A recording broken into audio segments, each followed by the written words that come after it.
check this out. RPM Tesla's newest Model 3 accessory.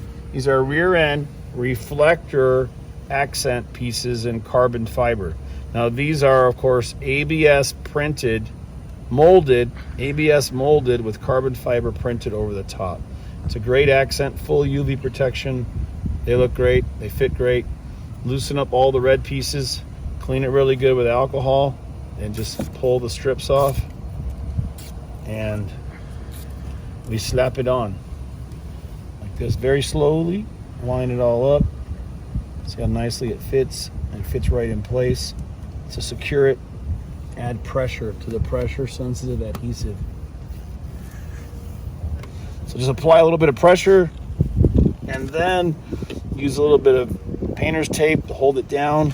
Again, to activate this, it really needs pressure on all of the pieces of adhesive to really get a nice strong bond.